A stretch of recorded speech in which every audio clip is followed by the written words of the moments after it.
আজি যি যৌথ কৰ্মী সভা ধনচিৰি ব্লক কমিটিৰ দ্বাৰা যে আয়োজন কৰিছে আমাৰ কেন্দ্ৰীয় দলৰ যে নিৰ্দেশনামূলক কৰিছে এইটো আমাৰ কাৰণে কৰ্মীসকলক যে উৎসাহিত কৰা আৰু কৰ্মীসকলক সক্ৰিয়তা কৰা আমি যেন সকলোৱে একেলগে কাম কৰিব পাৰোঁ।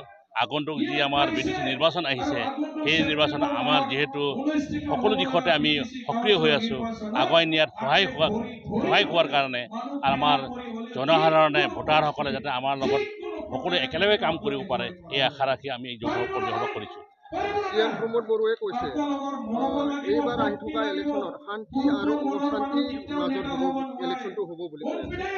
এইটো তেওঁৰ কথা। এইটো আমি সদায় শান্তিপ্ৰিয় চৰকাৰে আগত কৰিছে BPF দলে যোৱা 2003 চনৰ পৰা যি চৰকাৰ কৰিছিলে 2020 চনলৈকে শান্তিৰ চৰকাৰেই আছিলে। তেওঁলোকে যদি অশান্তি বিচাৰিছে তেওঁলোকৰ কথা এইটো, কিন্তু আমি সদায় আমাৰ মত হ'ল যে বিদেশী ৰক্ষা কৰা, শান্তি বিদেশীৰ আনা আৰু বিদেশীৰ উন্নয়ন, এইটোৱে আমাৰ মত। প্ৰাইমাৰী আৰু ব্লকবিলাকত বহুত মানুহ BPFত জইন কৰাটো দেখা পাই আছোঁ। আপুনি কি ক'ব ইয়াৰ বিষয়ে? BPF দলৰ যি আমাৰ আদৰ্শ সেই আদৰ্শৰ প্ৰতি সকলো জনসাধাৰণে বুজি পাইছে যে গণতান্ত্ৰিক দেশত গণতন্ত্ৰৰ যি ৰাজনৈতিক দল আছে সেই দলত সকলো স্থান মান মৰ্যাদা পোৱা যায়।